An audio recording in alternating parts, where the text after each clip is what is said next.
was hoping that we would have found the switch for the house lights. However, this is my first year of performing on this particular stage as the conductor himself, and the mysteries of the wiring are still many and vast. So I've sent a few of my student assistants from the high school to go find a custodian to bring the house lights down. And when that custodian shows up, we will have the proper effect. Until then, let me say welcome and thank you for being here for my first performance of the Royal Oak Middle School orchestral series this year. We're beginning with the 6th grade orchestra before you. One thing that's, yes, they are.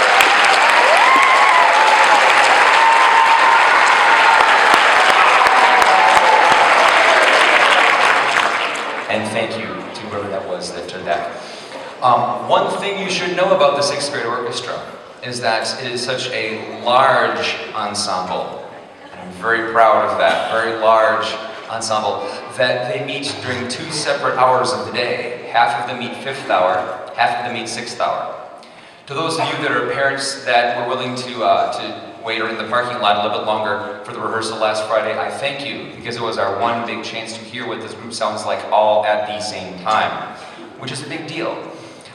We've been rehearsing these pieces for a while, but before we play anything for you, it's worth mentioning that for many of these students, this is the first time they've played a musical instrument at all. They've gone from 0 to here in the course of about 2 months, and their accomplishments are fairly impressive if you think about it. Some of them have had private lessons, but the vast bulk of them picked up this little box with wires and said, "What is this thing?" Only just 2 months ago, and here's where they are now. How did they get there? Well, partly through the things that we do in our class. And in our class, there are 3 things we focus on. 1, how to make a good sound. 2, how to read music. These 2 are very different things. Sometimes we do them at the same time, but not always. And 3, rehearsal etiquette, what to do, when to do it. Because, let's face it, getting a room full of 30, let alone 60 11-year-olds to do the same thing at the same time doesn't happen very often. One of my favorite jokes is that I live in a world where I can wave a little white stick and a room full of middle schoolers do the same thing at the same time. And this is not the world of Harry Potter, and yet it still comes true. We usually start our days by tuning up, which we've already done, but I'm going to double check the tuning. Once I've done that, I'll show you the next thing that we do.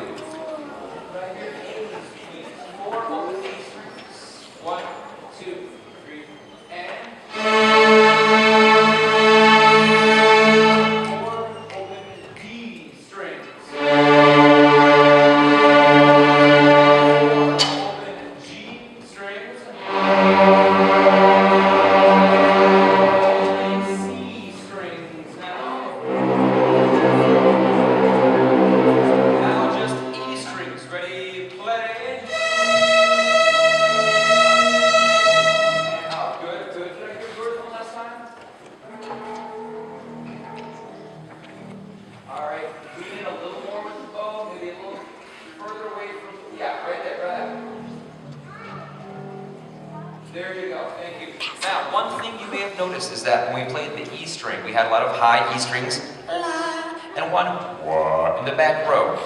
We usually don't have a lot of 6th grade bassists, but we have one this year, so the weight of the section is upon his shoulders. He's first chair.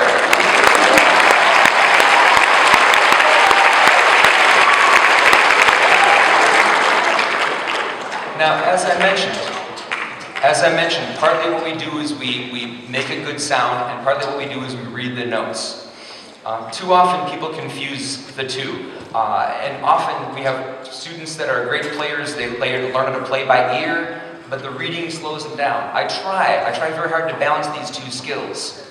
And I'm going to demonstrate what we do that doesn't involve reading notes on a page, hardly at all. This is a bit of a rhythm exercise, the kids echo things back.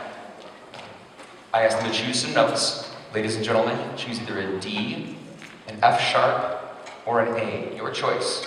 High, low, somewhere in the middle, but an F sharp, a D, or an A. Choose one of those 3 notes. And do you have your rhythm sheets out? Good. we have a sheet of paper that has some different rhythms on there. Each one with a different color. Green will be maybe some quarter notes and eighth notes, you get the idea. So it's a hint of reading, not too much. All right, show your notes. All right. 3, 2, ready, go. Red, 2, ready, go. Purple, now, ready, go. White, now, ready, go. Black, now, ready, go. Choose a different note. If you played D, go to F sharp or A. If you chose A, go to D or F sharp. If you chose F sharp, go to D or A. Orange, 2, ready, go. Purple, now, ready, go. Green, now, ready, go. Red, now, ready, go. Blue, now, ready, go. Choose the last of the 3 notes. If you've already played D and F sharp, go to A. If you've already played F sharp and A, go to D. If you've already played D and A, go to F sharp. Echo my rhythms back. Ba, ba, ba, ba, ba. Ba, ba, ba, ba, ba, ba.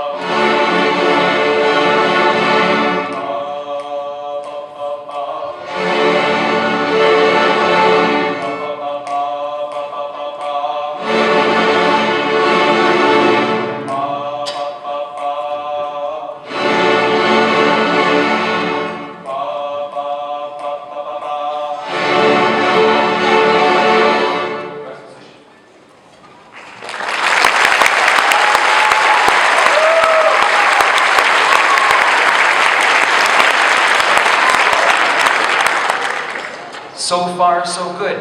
The reliance on the little black dots is not too much, and you hear a big, rich sound. They're learning bowings, they're learning how to use their ears, as well as, hopefully, following the baton.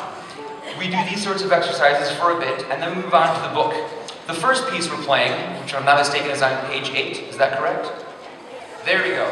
It's called Rolling Along. It's only about 2 notes away from a song you'll probably recognize. But this, yes, Rolling Along. But this piece, the 2 notes that have been changed allow this piece to stay all on one string, which is very important because not every instrument has the same set of strings, but they all have the D string, and so a piece that involves nothing but D string notes is a good one for beginners. Ladies and gentlemen, the first piece, Rolling Along.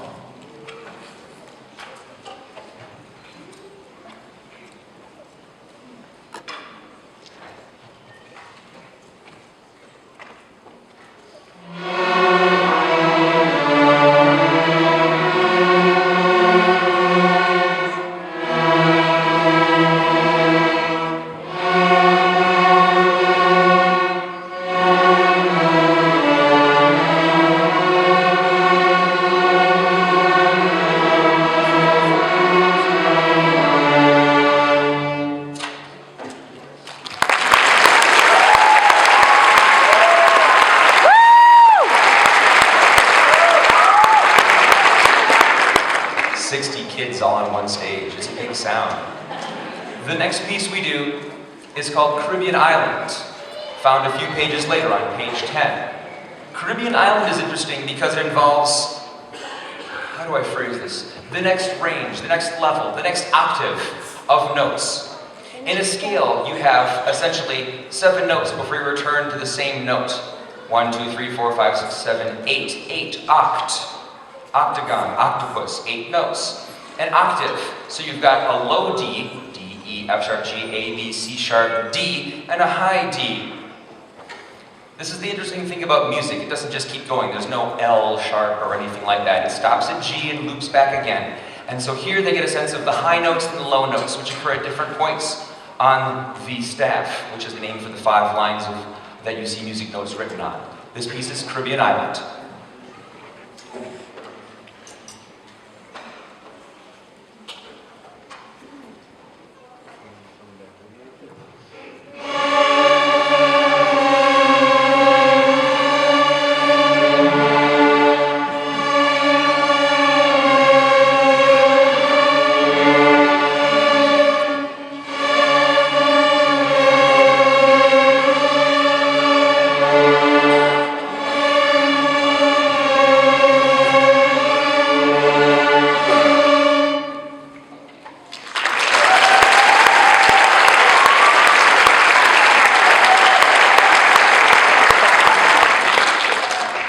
The book that they're reading out of is called Essential Elements 2000.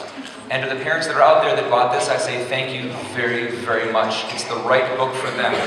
The first several pages are very helpful. They have the note names written inside the note heads. Each little black dot has a D or an F or a G or an A written inside of it to help kids get used to which of these notes is which of these locations on the staff.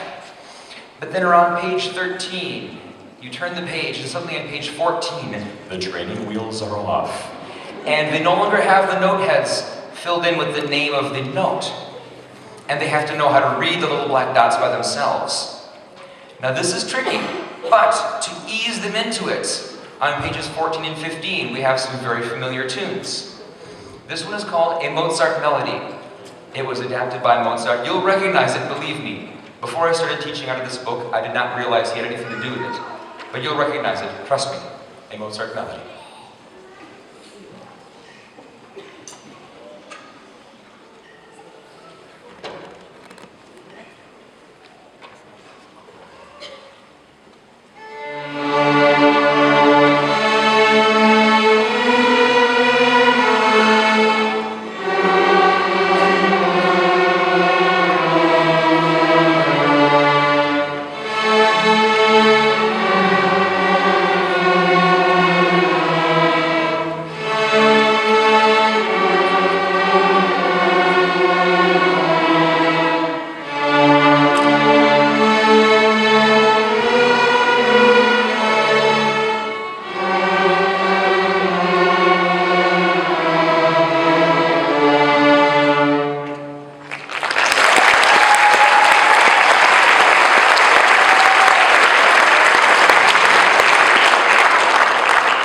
Now you may have noticed at this point, and maybe you haven't, but all the pieces we've played so far have all had the same pattern, the same rhythmic pattern. Each of them was right here, one note per beat.